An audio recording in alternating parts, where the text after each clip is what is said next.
Hello, everybody. Charles from GMAT Ninja here. Welcome to the first in our fresh Q&A series. So clarity on the GMAT. We'll be covering tons and tons of ground over the course of these at least 7 videos. We'll continue if you guys want us to. Today, we're going to focus on the most frequently asked questions on critical reasoning, one of my favorite topics. So if you are watching this live, please let us know what your questions are in the comments. I'm going to keep a close eye on those as we go through. Also, if you're watching this live right now, please text a friend. More people, more energy, the better. I love doing these live. As much as I'd love to pause and get a snack break, it's just really fun having the energy. I love doing this kind of thing. So everyone watching live, thank you so much for being here. Please invite a friend. All right, here's what we're going to be covering today. So one of our wonderful friends, you'll know him as Naren on GMAT Club, compiled a bunch of questions from the forum. So we've got about 12 questions here. I'm going to take you through a very, very quick tour of these, and then we're going to hop into a few examples. So I kind of clustered these 12 questions in 4 different groups. A lot of the questions we see are around things that can be solved by doing a better job of initially reading that critical reasoning passage. So I can't tell what the main point is. We're going to dive into that in our first example today. I read it without trying to understand it, not evaluate it. So how do you evaluate a critical reasoning passage when you first read it? I spend too long reading. I mix up what the author said with what I think makes sense. All of those things. The fix is similar. It's about being really systematic about how you read that passage the first time. It's about thinking in terms of structure, and I'm going to go through that in some detail in a couple questions here. Second chunk, critical reasoning question abuse. So I start predicting the answer before fully understanding the argument. We'll talk about that briefly. Don't understand what the question is asking. I'm going to try to punk you guys on one of those. Group 3, answer choices are fun. So really, what do you do with these answer choices? It's really easy to kind of go, well, they all sound fine, or I fell for the trap answer, or I second guessed myself. So we're going to talk about how to have really good hygiene. What does it mean to use process elimination in a really, really clean, helpful way? So we'll talk about that a little bit. And then other stuff. Hey, questions get longer. What do I do? I'll talk about that briefly. How do I manage my time? How do I get faster? We'll address that because that might be more frequently asked than anything else here. And then your question here, if you're watching it live, please fire away in the comments. Again, I'll keep a close eye on those. All right, with that, question number 1, I want to focus on this one just because we see 2 versions of this really.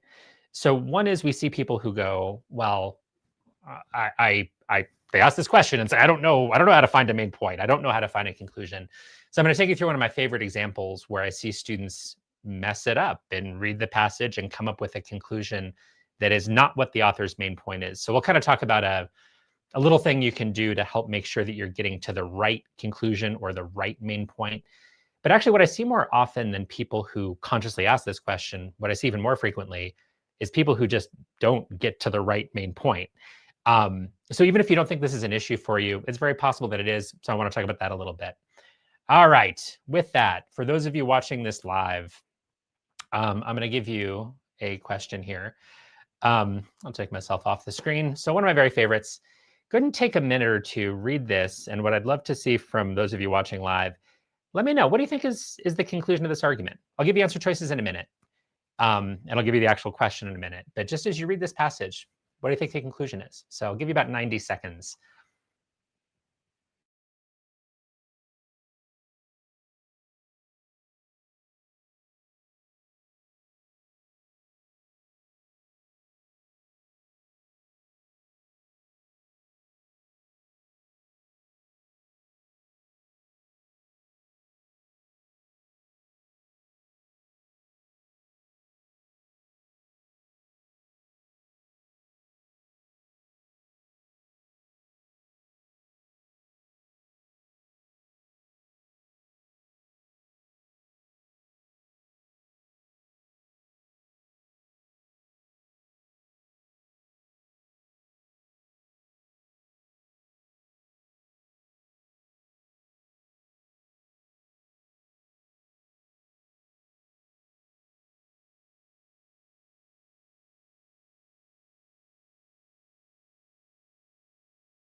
All right, live group, as soon as you think you have the conclusion, please toss it into the chat.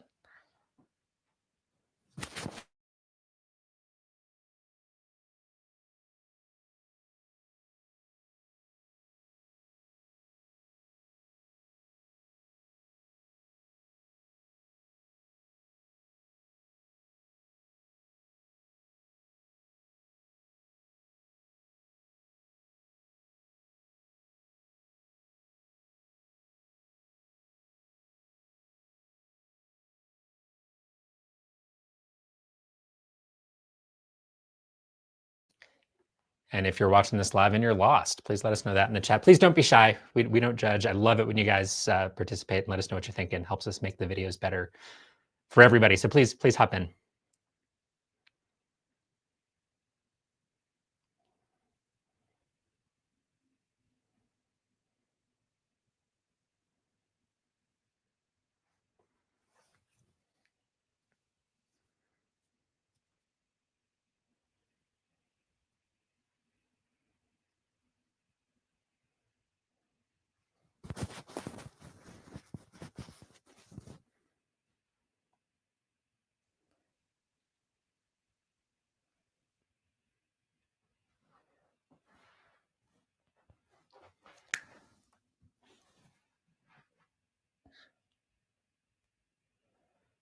All right, that layout doesn't work very well. Okay, so I'm going to try to leave this on the screen. I realize that this is cutting this off a little bit. Typically, what I see out of this question is people lunge at the wrong conclusion. So before we get into this exact passage and kind of what the conclusion is, let me pull that off the screen for a moment. If you're struggling to find conclusions, or better yet, even if you're not aware that you're struggling to find conclusions, but you find that on a lot of critical reasoning, you're just inefficient and you spend a lot of time reading that passage over and over, or your times are just bloated. A lot of the time, the reason why that's happening is because you really aren't being kind of sharp enough in saying, let me get to the logical structure of the passage. So if a passage, so let's say it's a strengthen or a weaken or an assumption or an evaluate the argument question, there's a conclusion there somewhere. There must be, right? And your job is to get to that conclusion exactly in the author's words as sharply as you can, and then say, okay, what's the conclusion? Why? How did they get there? And we'll talk more about thinking structurally in a minute on the next question as well. Here, you're just being asked, what is the conclusion? That's it. And if you're not clear on what a conclusion is, a very, very simple way to think about it is, hey, it's the thing that the entire argument builds up to. So if here's your conclusion, maybe you have thing A that leads to thing B that leads to the conclusion, or maybe thing A and thing B kind of both lead to the conclusion directly, or whatever. But it's going to be the thing that kind of comes at the end. This thing, therefore that thing. So as you come back to the question that I had up on the screen a minute ago, and I'll give you the actual version for a moment that is the one that you'll see on the actual exam. So what expresses the main conclusion of the letter? And if you want to pause the video now and work through this, you are welcome to. If you're not watching it live for the rest of you, I'm going to keep going here. So what I see a lot of here is people kind of going, well, what's the author's point? And they kind of swim in it and go, well, do I understand what's going on? Well, hey, this guy plays cards and he's fair and we can't lose fair judges. So I see a lot of people saying, oh, the conclusion is we can't lose fair judges. Or, well, he's a fair judge, and that's a conclusion, because most of the words here are kind of around what a good guy he is and what a good card player is and all that stuff. But what you want to think about is if you kind of read this whole argument and go, well, if you're going to stick a therefore in there, where would the therefore make sense? So coming back to me for a second. Oops. So thing A, thing B, therefore conclusion. For most people, what I see out of this is, hey, here's the two answer choices, answer choice A and B. Judge Molson should not be forced to resign. Judge Molson is a fair judge. Those are usually the two people are debating between, and they often pick the wrong one. If you're stuck here on something like this, or you're struggling to see what the conclusion is, or you're going, well, it could be this sentence, or the conclusion could be that sentence, I want you to stick a therefore in front of something and see if it makes sense. So most people I see in this question pick this, Judge Molson is a fair judge. They pick that as the conclusion. Let's see if it makes sense. So if we stick the therefore right here, Judge Molson should not be forced to resign, therefore he's a fair judge. Think about that for a moment. Does that make logical sense? I'd argue it doesn't. He shouldn't be forced to resign, therefore he's fair.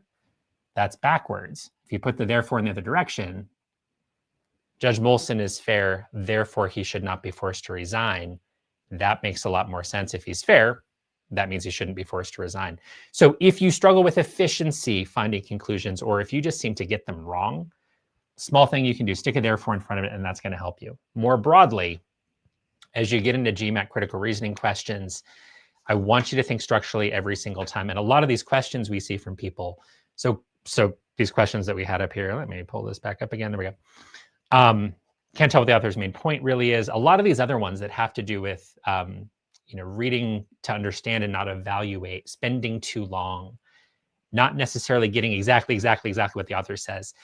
The single biggest thing you can do to fix that is think structurally. So if it is a passage that has a conclusion, get that conclusion. That is job number one. Think structurally. What's the conclusion? Exactly in the author's words. What's the support for that conclusion?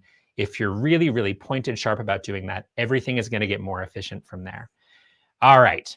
With all that in mind, and again, if you're watching this live, please toss in your thoughts. If you're struggling on these questions, if you have more questions on them, if you have more broad questions that I have not already listed here, toss them in there and we'll do our best to address them. I'm going to give you one more example, give you guys a couple minutes. Classic old GMAT question. And what I want you to think about here is think structurally, find that conclusion, make sure it's the author's words, not your words. Then think about how the author got there, and then you start evaluating the question. But don't move on from that passage until you're 100% clear. Here's the conclusion. Here's the support. Author's words, not mine. All right, go and take a couple minutes on this one.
Oh, I love this. Live group, thank you so much for tossing in your answers. I'm seeing a ton of variety. That puts a smile on my face. So it means we got a good, tough one. Give you another 20 seconds or so.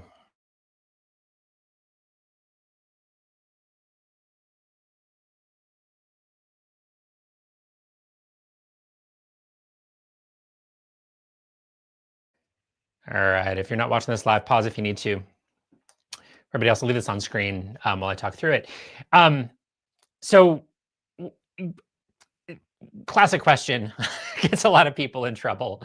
Nice, straightforward. Hey, it's just a weekend question. Your job always on a question that has a conclusion.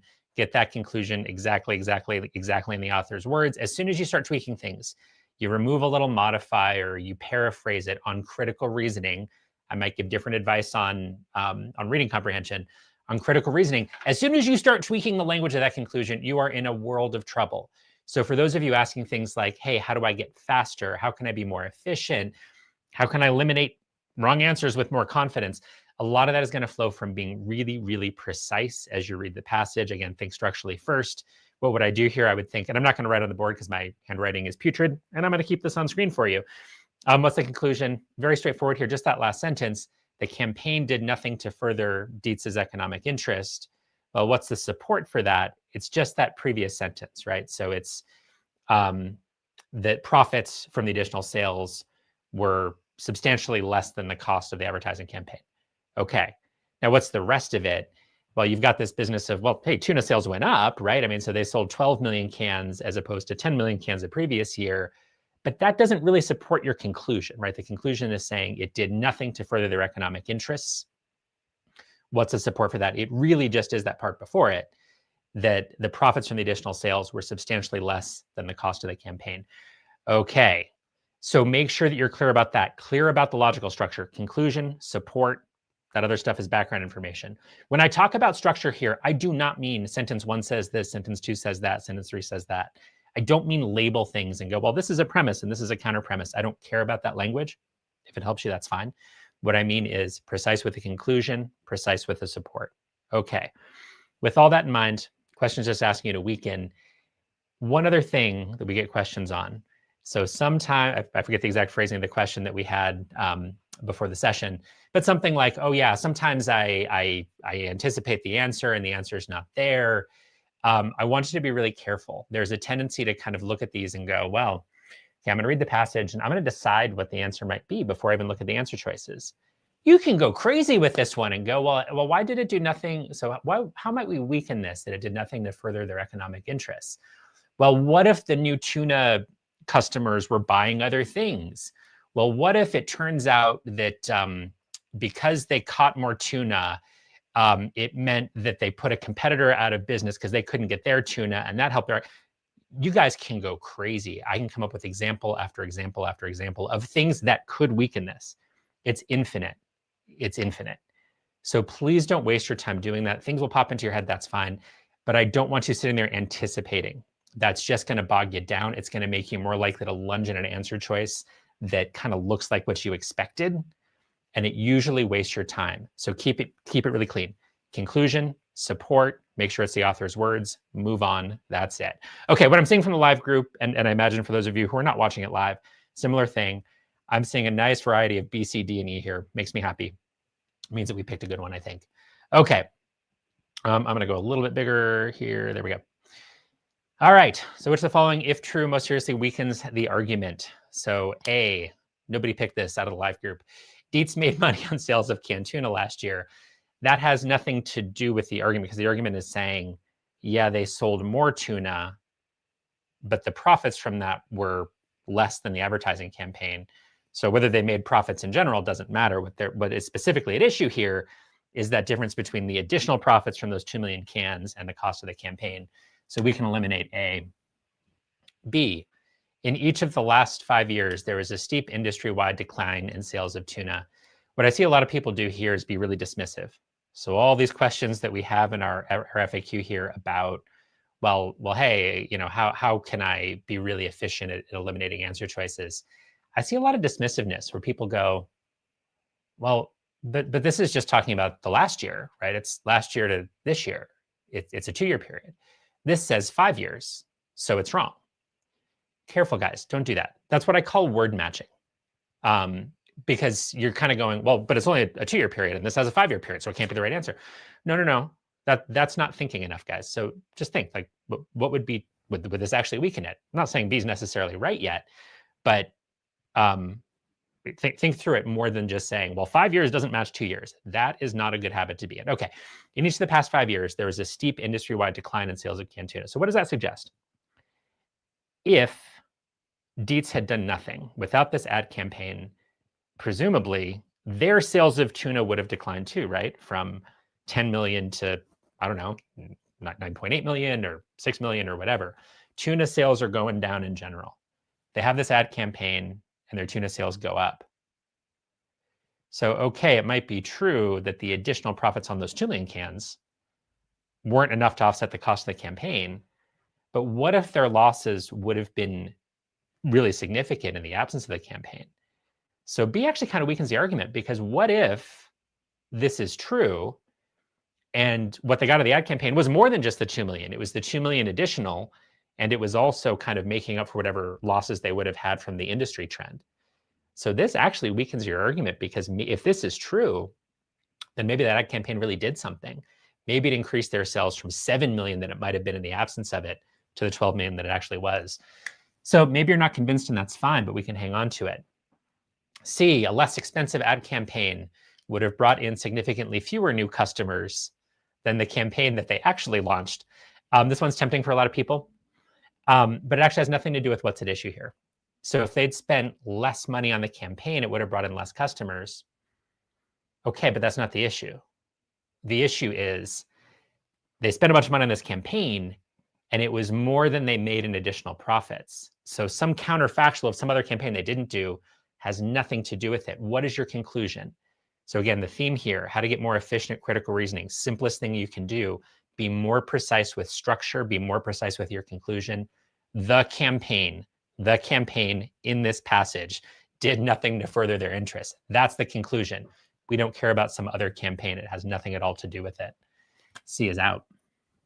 D, this was a popular one. And thank you for the kind words. A couple folks here saying nice things, and I really appreciate it, guys.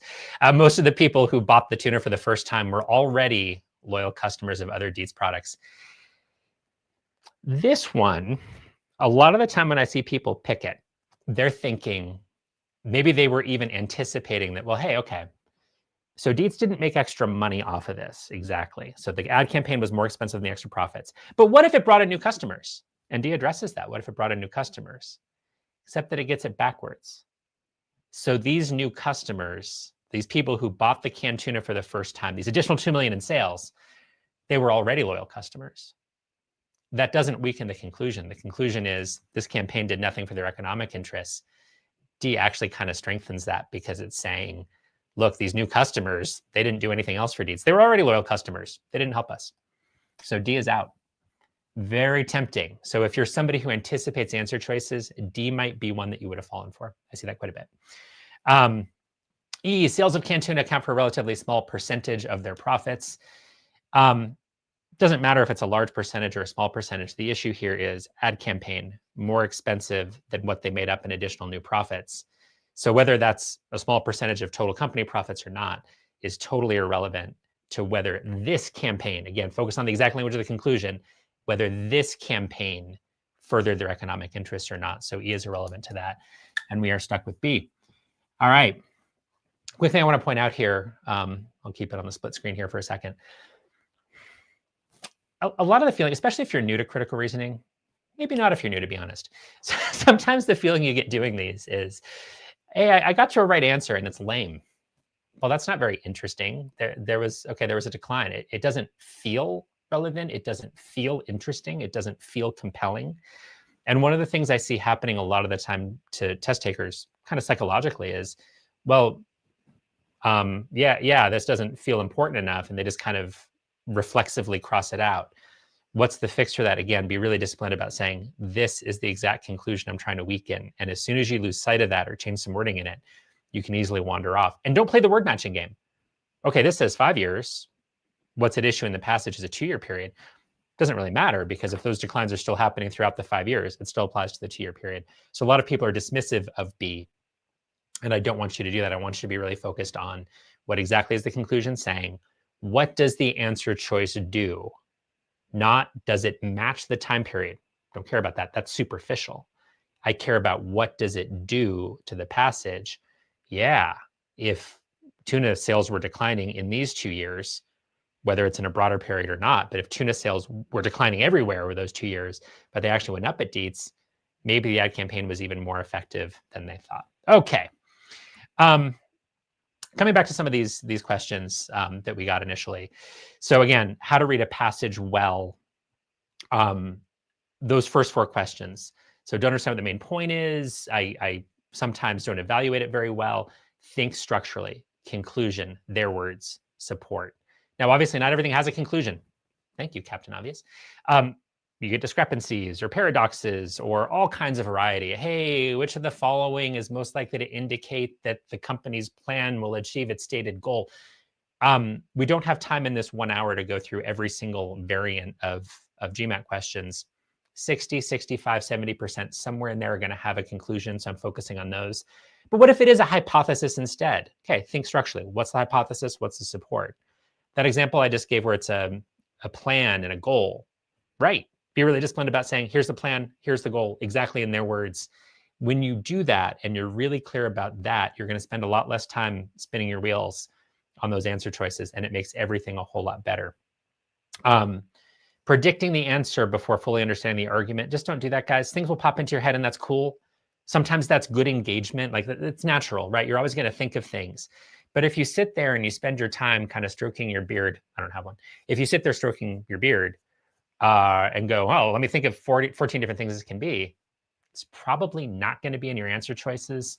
And again, what I see on this question a lot is people who fall for D, as I point randomly, people who fall for D often are anticipating that, well, what if the benefits were something that where they're bringing in new customers?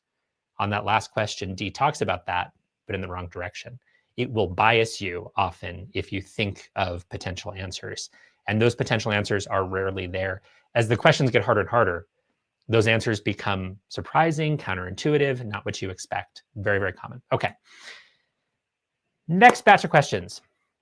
Great question. I just had one pop up here. Let me show this on the screen. I love this. Thank you so much, Gaurav. Is it necessary to understand or think about the gap between premises and conclusion before reading? I assume you mean the answer choices there. No, and I think you're kind of referring more to assumption questions, and time permitting here, I might get into an assumption question today. I didn't have one kind of teed up as kind of a core thing, but if you guys are interested in it who are watching live, let me know, and we might go through an assumption question. No, because the thing about looking for a gap is that those gaps are infinite. So this is a very close relative to what we were talking about a minute ago. So that question number 5 that I've got up there, I start predicting the answer before fully understanding the argument. That is often a very bad habit. It can do more harm than good because whatever it is you're predicting isn't there. The same thing applies to this awesome question. Thank you again, Gaurav. And I apologize, as always, for any mispronunciations. Great question, because there's an impulse to go, well, what might this gap be? Especially on an assumption question, what could the gap be? Now, those gaps could be, again, infinite. You can think of a million different things. And in some of the other videos I've done over the years, I kind of a little bit tongue-in-cheek go through a passage and say, well, let me think about gaps that could be here. And I could come up with dozens, in some cases hundreds, that could apply. When you think about what you're doing on this exam, you don't have time to sit there and come up with all those. And whatever gap you come up with might have absolutely nothing at all to do with what the answer choices are. So I don't recommend that. What I really do recommend is just thinking really clearly about here's the conclusion, here's how the author got there. On an assumption question, for example, you might just say, okay, well, what is it that this answer choice needs to do? If it's an assumption, it's something that will kind of reinforce or support the conclusion in some way, number one. And number two, it's necessary. That's all you need to do. If you start kind of thinking about the gap, so again, as long as you understand author's conclusion, author's support, you understand it with precision, that's enough. Don't waste your time with anything else, because it's really hard to predict that gap accurately, number one.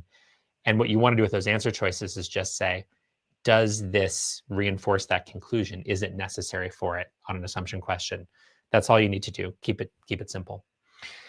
Okay. Next kind of topic, and there's some good questions coming in that I will address. Tie the answer to the passage. Yeah. I like that. We'll get into some of the ones you guys are asking. So keep firing away, live crowd. I love this. So I don't understand what the question's really asking. I'm going to give you an example of that in just a moment where I see people really struggle. I'll say no more than that, and we'll see what happens as you guys go through this one. And then answer choices. And this is kind of, I'll go ahead and toss this on the screen now as a little preview. So thank you for this. How to improve tying the answer choices to the passage more effectively, eliminating and choosing answer choices. There's a couple thoughts here.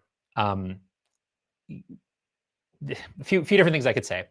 Number one, broken record here. If you're really sharp with a passage, this gets infinitely easier.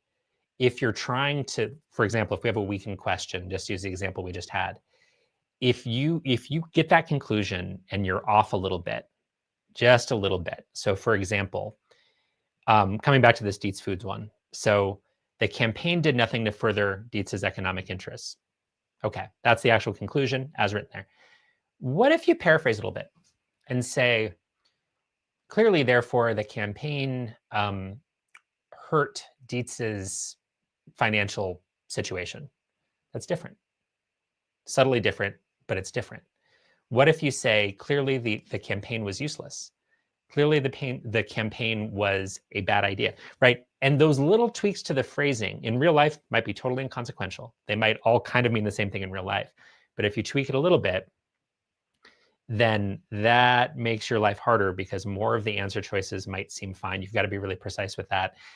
And so often what I see when people are struggling to tie answer choices to the passage, it's because they've taken the conclusion for a little bit of a walk, paraphrased it, changed the language. That's where a lot of damage happens with the answer choices, is because the precision wasn't quite there with the conclusion or with the passage in the first place. So that's one thought on it. Another thought that we'll get into in a moment. So question number 6 that I've got up on the screen there. So I don't understand what the question is really asking. A thing I see all the time is just answering the wrong question. And again, we'll play with that more in a moment. So that's thing 2. The third one, if I'm being totally honest with you guys, I think the feeling that I'm struggling to tie the answer choices to the passage, some of that is just, this is what makes this hard sometimes. If you are doing your job, as I've kind of laid it out here, thinking structurally, their words, not yours. I've got the conclusion. I've got the support. I've got it in their words. I haven't paraphrased it into oblivion. I haven't wasted my time anticipating things that aren't there. Even if all of that hygiene, all of your process is spot on with the passage itself, sometimes you get to the answer choices, and I'm going to toss another one up here because, yeah, there's a couple issues here. Thank you for this question, and I'll circle back to a component of it after we do the next question because this is great.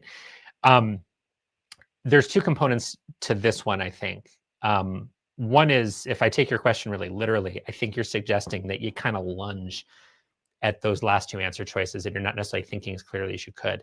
I'm going to put that aside for a moment.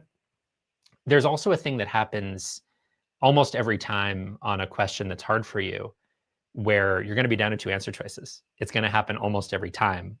Some questions will be easy for you. If a question is hard for you, you're going to be down to 2 almost every time. Some exceptions, but vast majority of the time, that's what happens. Why? Well, there's a right answer, and then there's a really delicious, tempting wrong answer. And often the question writers struggle to come up with additional delicious, tempting wrong answers. You can eliminate typically 3 fairly easily, not always, most of the time. So you're often going to be down to 2. Tarun, again, apologies if I'm mispronouncing names. I'll circle back to more of your question in a minute. But coming back to this one about tying the answer choices to the passage. So I kind of said, well, 3 things here. One is, if you're really strict and clean about how you approach the passage, that's going to help. Not wasting your time as you kind of go through, being really clear about what the question's asking you, all that's going to help. The other part is, on a hard question, yeah, sometimes you're down to a couple questions or a couple answer choices and you're really having a hard time tying them to the passage. That's what makes it hard. So some of this feeling that you're describing certainly can be mitigated by being clean with your process. Some of it is just, when critical reasoning gets hard, this is what it feels like. So some of that will always be there. But as long as your process is really clean and consistent, it will happen less and less. And when it happens, it's going to happen on harder and harder questions, which is what you want on these adaptive tests. Oops, missed that one. Sorry, that was the one I meant to put on there. Thank you so much. I try really hard on this, Tarun, because we get a lot of viewers from India, elsewhere in South Asia, tons of friends from that part of the world. I try really hard. I think I still botch a number of them. I really try. So thank you so much, guys. All right. Back to kind of the question, and Tarun, again, I'll circle back to some of the, there's more depth to your question, and I'll circle back to some of that. What I do want to talk about now, I want to throw one of my favorite questions on the screen that kind of gets at the things I've got up there now about answering the right question, eliminating answer choices cleanly. I mean, one obvious part of that is just, notice that I'm always religiously finding 4 wrong answers, not 1 right answer. And that is so key. It's such a big deal. I want 4 wrong ones, not 1 right one. And the reason is, yeah, number 1, sometimes that right answer isn't all that great. Like B didn't feel good to a lot of you, right? But I can point to exactly why the other 4 are wrong. And even if you don't feel wonderful about B, yeah, I've got the right answer. So that's one obvious reason. The other one is, boy, it is so easy to fall in love with an answer choice and just go, oh, A is wonderful. I love A. It's great. And then you don't really read the rest. So always, always, I want this on your page every time. I tend to be agnostic about, and if you've watched any of my other verbal videos or data insights videos for that matter, I tend to be agnostic about note taking. Different people should be taking different kinds of notes. I don't want to get too deep into that question right now. Some of you need to write a lot to be able to process the passage, while some of you, if you start writing things down, it's bad for you. A lot of variety there. It's a personal decision. Again, watch some of our other videos and we get into that in more detail. The one thing I kind of want everybody to do is something like this, to just make sure that you're being really clean about eliminating 4 that are wrong and you don't fall in love with one and not really read the rest. So there's 2 kinds of answer choices. There's ones that are out. There's ones that are not out. So notice that I kind of underlined B as I was going through. Was it great? We can argue. But I kept it in and then tried, and then you always want to approach the rest with a completely open mind. Once it's out, it's out. If you're not sure that it's out, it's not out. And you just keep it in whether you like it or you're not sure, you don't understand it. Cross it out if you're sure that it's wrong. Otherwise, keep it in. And that's what you do on your first pass through. Okay, with that, let's do a question. One of my favorites. Go ahead and take a minute. Live crowd. It's actually really fun. I'm seeing the live audience grow as we go through. I'm glad I'm not scaring too many people away. If you have any friends who are studying, send them a text right now. We got 25 more minutes. All right, guys, go ahead and take a minute. Oops, wrong one. And as always, live group, let me know what you think. If you're lost, please let me know. That's helpful too.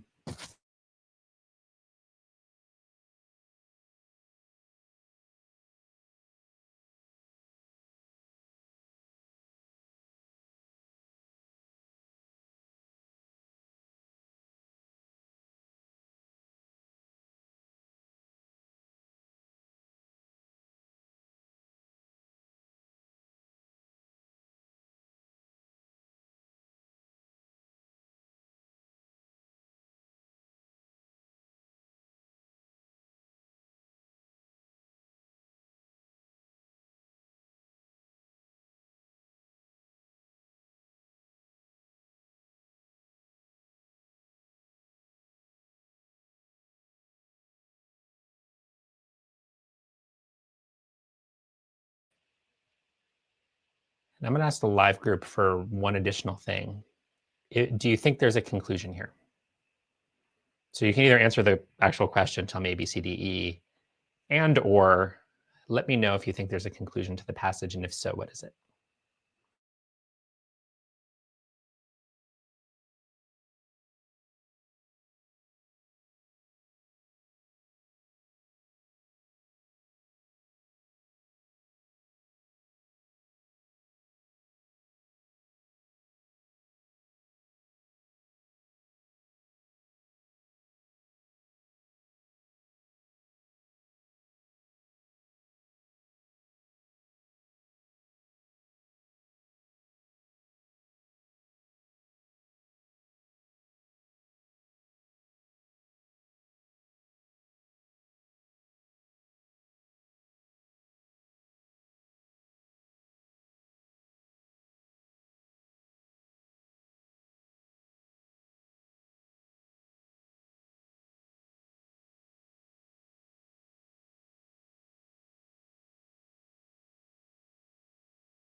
Oh, this is fun.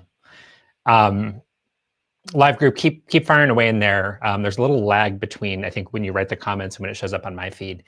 So please keep firing away. Okay, cool. This is great. Seeing lots of variety of answers makes me happy. If you need more time not watching this live, hit the pause button as always. Okay.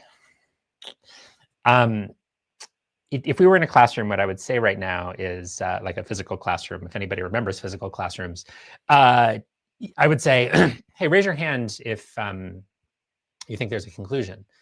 And judging by the live group, I think maybe half of you might raise your hand, maybe a little more than that. And that's kind of what I've seen from my students over the years tackling this question. If I ask the question, what sort of question is it? Somebody raise their hands and say it's a strengthening question. And I might say, hey, raise your hand if you think it's a strengthening question. And probably about half of you would raise your hands. And thank you. I'm seeing some of the live group like sticking hand emojis in there. Love it. Okay. So many of the problems that, again, a lot of these questions where it's like, well, how do I eliminate answer choices? How do I tie answer choices? How do I get faster? Excuse me. Often flow from not really reading the question exactly as it's written and maybe over categorizing questions. So a lot of people look at this. We all feel time pressure, right? You know the test is time pressured. If you see this on an actual exam, or even not on an exam, and you're just doing practice questions and you see this and you kind of this mindset of, I've got it faster at critical reasoning, maybe you're not reading the question exactly as it's written and you're going, yeah, it says strongly support. It must be a strengthen question. That's it. And then you go to strengthen it. And as soon as you see that, you might go, well, there must be a conclusion. And there isn't. And that is not what the question's asking. So the statements above, if true, most strongly support which of the following? The statements support which of the answer choices? So the passage supports which of the answer choices.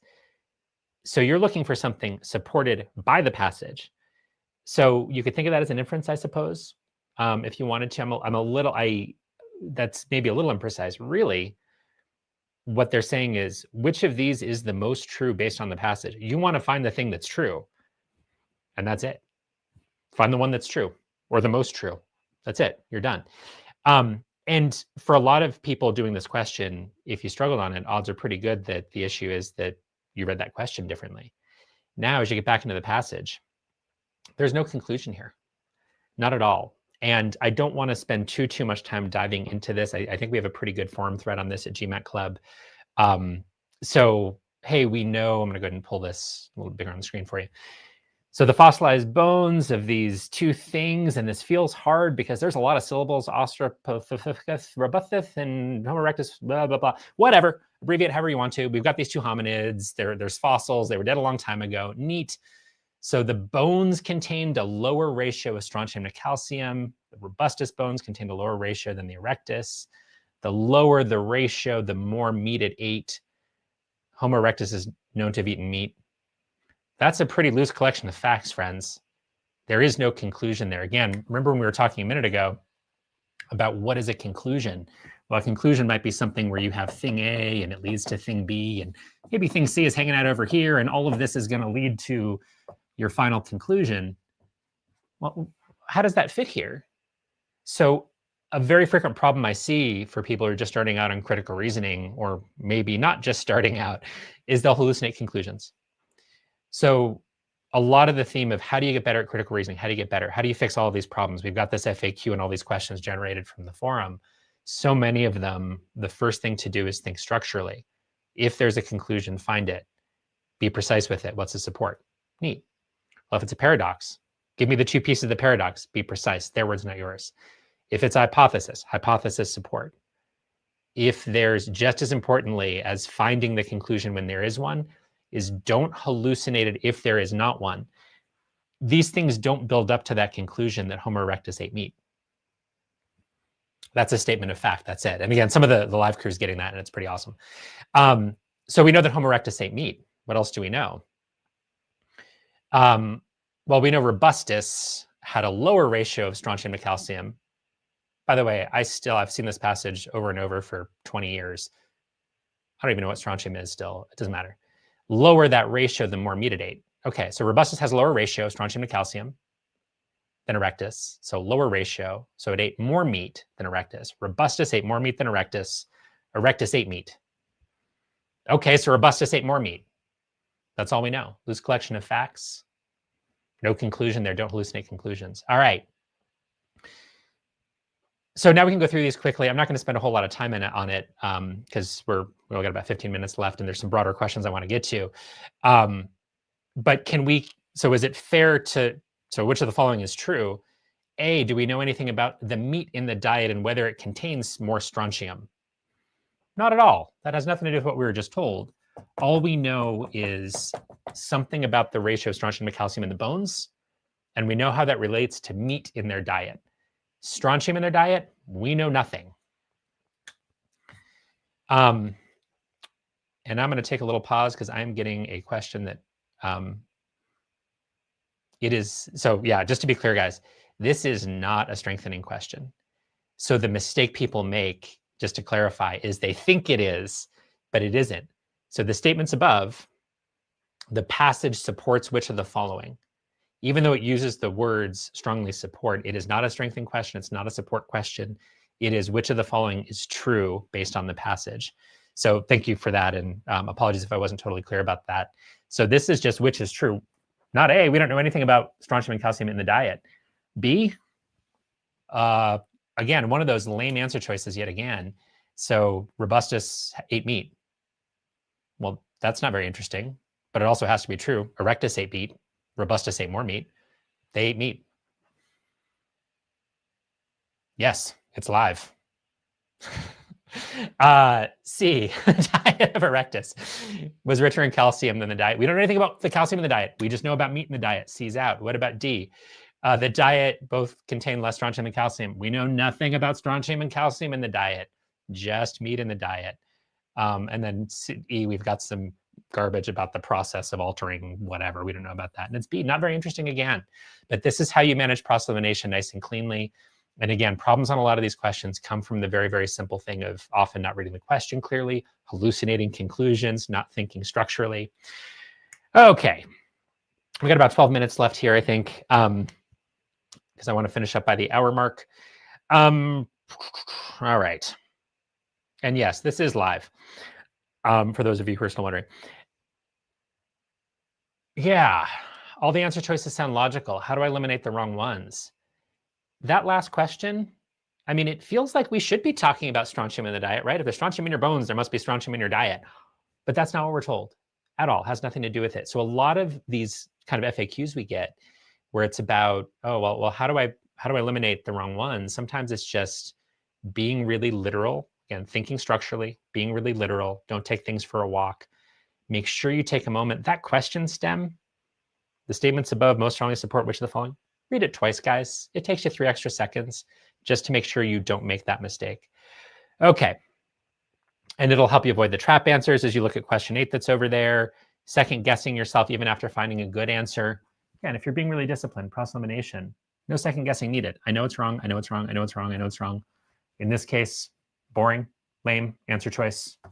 Nothing to second guess. Once it's out, it's out. Don't reopen it. Okay. I want to come back to, I think it was Tarun, and I apologize if I'm forgetting who asked which questions. There was a great question here about, this is great.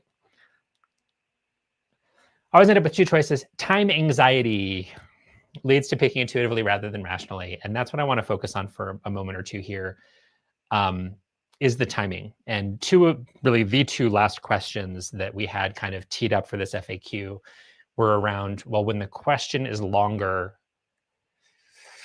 the wheels come off, I struggle, or just how do I get faster? So I think I want to finish up with that. Time anxiety. And by the way, for anybody watching live, there is a vertical feed. There's a horizontal feed. Switch to the horizontal feed. The vertical feed doesn't work for this. So switch to horizontal. You can do that on YouTube or wherever you might be watching. Okay, time anxiety. Speed, long questions, all of that. One of the things that is counterintuitive in some ways for some of you, I think, and maddening about, I think, verbal in general, we could probably say the same about data insights and quant. Sticking to critical reasoning for now. We all feel the time pressure, right? Some of you might be lucky and you have no timing issues on verbal and there's no problem and you don't have to worry about it. If you're watching this video, odds are pretty good you feel at least some time pressure and there's trade-offs and you kind of feel like, well, maybe I need to read the passage faster or maybe I need to go through the answer choices faster. Most of you are going to feel something like that at some point in your prep. And if you're not feeling it on critical reasoning, maybe you're feeling it on reading comp, or maybe you're feeling it on multi-source reasoning. Here's the thing. If you try to shortcut by 15%, hey, I'm going to squeeze my time down by 15%. Well, what does that mean? What are you going to do? I'm going to read faster? You're going to read faster? Well, what's going to happen? Then you're less likely to be clear about the conclusion or the lack of conclusion or what exactly the discrepancy is. You're more likely to misread that little modifier that changes everything, right? So one of the realities of critical reasoning, and it's frustrating and it makes it hard to prep for a lot of people, you want to make sure that you are really disciplined about your pace and there's no speeding up. There's no speeding up. I'm not saying go slow. I don't want that in your head because if you say go slow, you're going to be you're going to waste time. I don't want you to do that either. Don't think in terms of fast and slow. What I want you to do is think in terms of steps and precision. So what you want to do is say, I'm going to get the conclusion. I'm going to drive right. If there's a conclusion, that's just the easiest example to give. I'm going to drive right at that conclusion. Find the conclusion. Their words are mine. Find the support, their words are mine. Do I understand how those things connect? That's it. I'm not going to spin my wheels trying to anticipate gaps, trying to anticipate answer choices. Some will pop into your head and that's fine. But I'm just going to go, do I understand exactly what the conclusion is in their words, how they got there in their words, move on.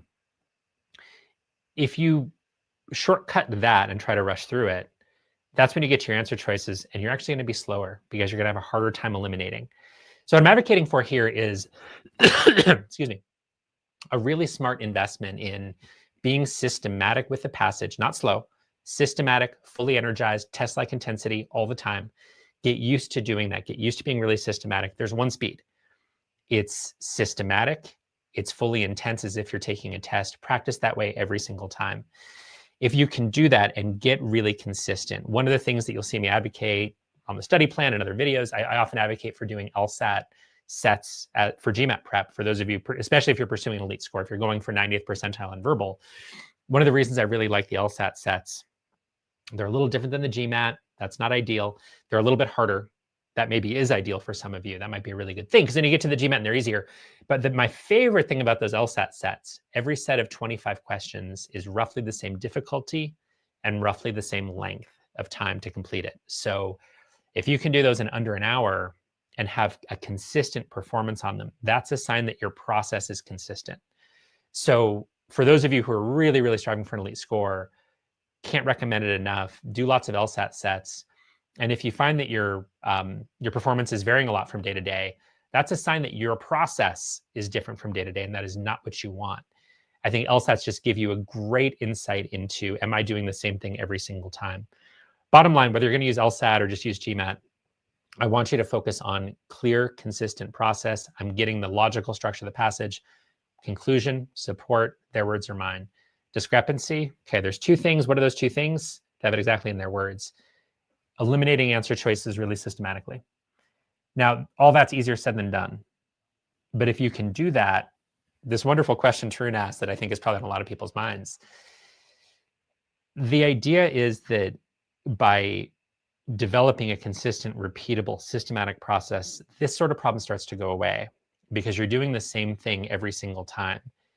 And if your times are good, so again, if you're using LSATs, I could say, hey, if you can do those sets in under 60 minutes consistently, both critical reasoning and reading comp, you're going to be fine getting through the GMAT. Those 23 verbal questions in 45 minutes, you're going to be fine. So the idea is that if you can get to that point where you are consistent in your performance, consistent in your times, I think some of that anxiety goes away and there's just no need to think that way. I'm running out of time, I'm running out of time. You know you won't run out of time. Once you've practiced enough, you do things the same way every time. That's where the magic really happens. The other thing I'll say about kind of critical reasoning, verbal in general, is I think a generation ago, whatever that might mean, I meet a lot of people who struggled on verbal, and it was that their reading skills weren't very good. Most of you guys now, I mean, you YouTube era, right? I mean, you're on the internet all the time. Your English is fantastic. the quality of just English and comments has changed over the last 10 years that I've been doing live streams. So where do the issues come in? It's usually process. That's where the issues come in. So I just want you to think in terms of consistent, repeatable process, and a lot of the issues that kind of come into play that we might see in some of these FAQs. A lot of those tend to go away over time. So my accuracy drops and questions get longer. There's not a lot of variety in the length of questions on the GMAT for critical reasoning. Some are an extra sentence, but they're all meant to be completed in the right amount, in the same amount of time. And as long as your process is systematic, longer questions won't hurt you. How do you manage your time? How do you get faster? When you're systematic and you really practice doing things the same way every single time, you will get faster. And there are no timing gimmicks that will work. I can't sit here and say, well, skip every third critical reasoning question, or skip the ones that, I don't know, I'm trying to come up with something. Skip a certain kind of question, skip the assumption, I don't know. All that's garbage. I mean, all you can really do on verbal, because as soon as you try to shortcut, you're in trouble. On verbal, all you can really do is be systematic. If you still run out of time, be really, really systematic and high quality on the first 20 questions you have to guess on the last 3 on an adaptive test. It is not going to completely kill you. Okay, I've got about 3 minutes left here. I want to keep this under an hour. We need more questions right now. I would love to, but we're running out of time. And guys, lots more videos. You can find us here on the GMAT Club channel, GMAT Ninja channel. Lots more critical reasoning if you want more of it. Lots more to go in this series. I'm sure there is a link somewhere to the GMAT Club forum thread. If there's more you'd like to see us cover in these Q&A series, we're going to cover some quant, cover some data insights. If you want another round of critical reasoning, please let us know. Let us know in the comments. Let us know on GMAT Club. Full schedule is there. Outstanding. Okay, I think that is probably a good spot to end. There's some questions here that would be fun to answer, but I think that is a good place to stop. All right, guys, thank you so much for watching. As always, if you want more stuff, QR codes, free courses. So we have a free GMAT course on our YouTube channel, free executive assessment course, free GRE course, videos, do our very best with them. If you want a lot more, tons more here at GMAT Club. I love doing these things live. If you see something you don't like in this video, want us to do in a future video, please let us know. We respond to you. So, all right, for those of you watching live, we will be back here next week. I think it's quant next week. Click on that link in the forum thread or in the chat thread. And oh, data insights, my bad. Data insights next week, graphs and math-based. Anything you want to see, let us know. All right, that is it for today, guys. Thank you so much for watching, and have a great time studying.